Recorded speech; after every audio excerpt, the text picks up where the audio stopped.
பாலாறு குறுக்கே தடுப்பணை கட்டுவதற்கு சிங்கம்புணரி பகுதி விவசாயிகள் எதிர்ப்பு. ஆட்சிக்கு கெட்ட பெயரை ஏற்படுத்த தவறான அரசாணை PR பாண்டியன் குற்றச்சாட்டு.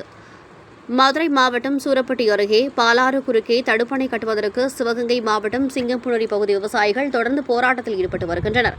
அதனைத் தொடர்ந்து சிங்கம்புணரி பகுதி விவசாயிகளுடன் தமிழ்நாடு அனைத்து விவசாயிகள் சங்கங்களின் ஒருங்கிணைப்பு குழுவின் தலைவர் PR பாண்டியன் தடுப்பணை குறித்து ஆய்வு செய்து செய்தியாளர்களை சந்தித்தார்.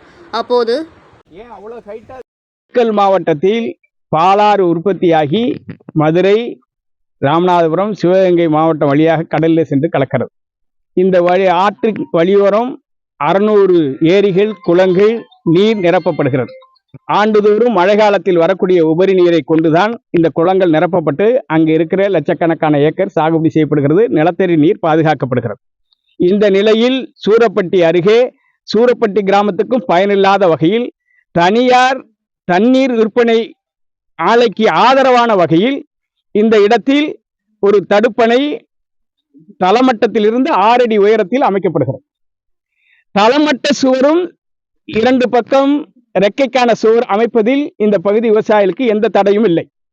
ஆனால் தளமட்டத்திற்கு மேலே 6 அடி உயரத்திற்கு தடுப்பு சுவர் அமைக்க வேண்டுமானால் சிவகங்கை, ராமநாதபுரம், மதுரை மாவட்ட ஆட்சியர்களிடம் தடையின்மை சான்று நீர்ப்பாசனத்துறை பெற்றிருக்க வேண்டும். அப்படி பெற்றிருப்பார்களேயானால் மாவட்ட ஆட்சியர்கள் விவசாயிகளிடம் கருத்தை கேட்டு விவசாயிகள் ஒப்புதலோடு இந்த திட்டத்திற்கு அனுமதி வழங்கியிருப்பார்கள்.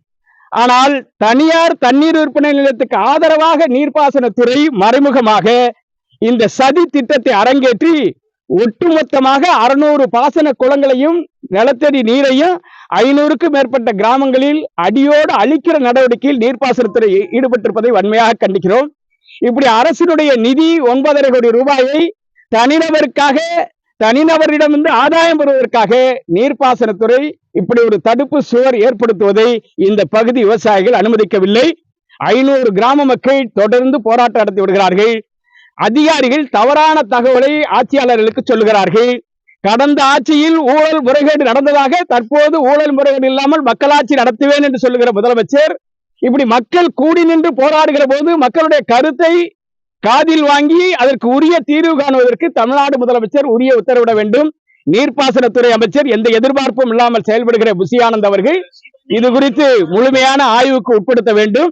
இதிலே தடுப்பு சுவர் அமைப்பதை கைவிட்டு தளமட்ட சுவரோடு வேண்டுமானால் 1 அடி உயரத்திற்கு தளமட்ட சுவரை உயர்த்தி இந்த கீழ்ப்பகுதி நீர் செல்வதை தடை செய்யாமல் பாதுகாக்க முன்வர வேண்டும். எனவே உடனடியாக முதலமைச்சர் அவசர கால நடவடிக்கை எடுக்க வேண்டும். இல்லை என்றால் மதுரை, மேலூர் பகுதி, சிவகங்கை, ராமநாதபுரம் உட்பட கிட்டத்தட்ட 500க்கும் மேற்பட்ட கிராம மக்கள் மிகப்பெரிய போராட்ட களத்திற்கு தள்ளப்படுவார்கள் என நான் எச்சரிக்கிறேன்.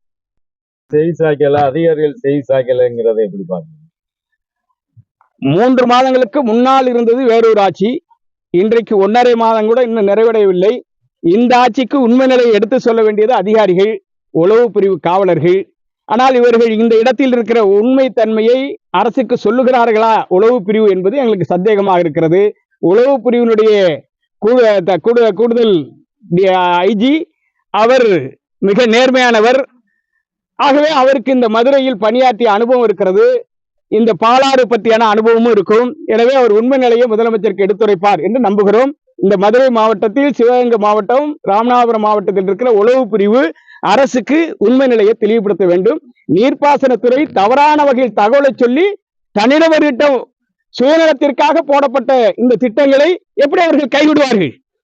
எனவே கைவிட வேண்டாம். தளமட்ட சுவர் மட்டும் அமைத்தால் போதும், தடுப்பு சுவர் ஏற்படுத்தாதீர். தளமட்ட சுவர் என்பது ஆற்றின் தளமட்டம் இன்றைக்கு இருக்கிற இடையிலிருந்து 2 அடி உயரத்துக்கு மேல் அமைக்கப்படுகிறது.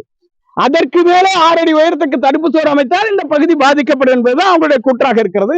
எனவே தடுப்பு சுவர் அமைப்பதை கைவிட்டு இந்த பகுதி விவசாயிகளை பாதுகாக்க வேண்டும். போராட்டம் என்னவா இருக்கும் சார்? அடுத்த கட்ட அவங்க தேதியை முடிவு பண்ணி வருகிற 30ஆம் தேதி அறிவிக்கப்பட்டிருந்த சாலை மறியல் 1 வாரம் காலங்களாக பின்னர் அறிவிக்கப்படும். அந்த சாலை மறியல் போராட்டத்தில் எங்களுடைய கோரிக்கை முழுமையாக இடம்பெறும். விவசாய நலனுக்காக இந்த அரசு எடுத்து வருகிற நடவடிக்கை எல்லாம் என்ன நடவடிக்கை? 1.5 ஆண்டு காலம்தான், 1.5 மாத காலம்தான் ஆட்சி பொறுப்பேற்று வந்திருக்கிறது. கடன் தள்ளுபடியில் மிகப்பெரிய குளறுபடி இருக்கிறது. அதற்கு கூட்டுறவுத்துறை செயலாளராக இருக்கிற அந்த செயலாளர் அந்த அரசாணையிலேயே பல குளறுபடிகளை செய்திருக்கிறார். திட்டமிட்டு உள்நோக்கத்தோடு ஆட்சிக்கு கெட்ட பேர் வாங்கி வைக்க வேண்டும் என்பதற்காக இதுவரையிலும் நடைமுறையில் இருந்த கடன் தள்ளுபடி நடவடிக்கை எல்லாம் தவறான வகையில் அரசாணை போடப்பட்டிருக்கிறது.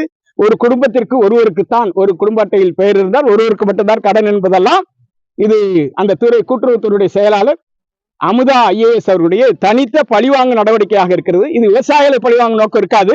அவர் அரசை பழிவாங்க வேண்டும் என்கிற நோக்கத்தோடு அவர் செயல்பட்டிருக்கிறார். முதலமைச்சர் மறுபரிசீலனை செய்வதாக வேளாண் துறை அமைச்சர் அறிவித்திருக்கிறார். நானும் முதலமைச்சரிடம் நேரடியாக பேசியிருக்கிறேன். ஆகவே விவசாயிகளுக்கான ஆட்சியாக எனது ஆட்சி செயல்படும் என்கிற நம்பிக்கை என்னிடம் சொல்லியிருப்பதால் இந்த கருத்தை நான் முதலமைச்சருக்கு முன்வைக்கிறேன்.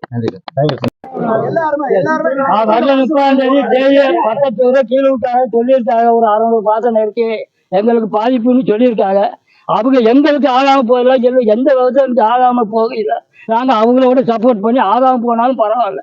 முறையா சொல்றேன், இன்னமும் சொல்றோம்.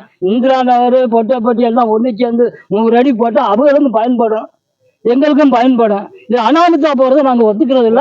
அவங்களோட சேர்ந்து சப்போர்ட் பண்ணுவோம், பசுமதியில கலந்துக்குவோம். தொடர்ந்து போராட்டம். சண்முகன் சண்முகம். சூரப்பட்டி.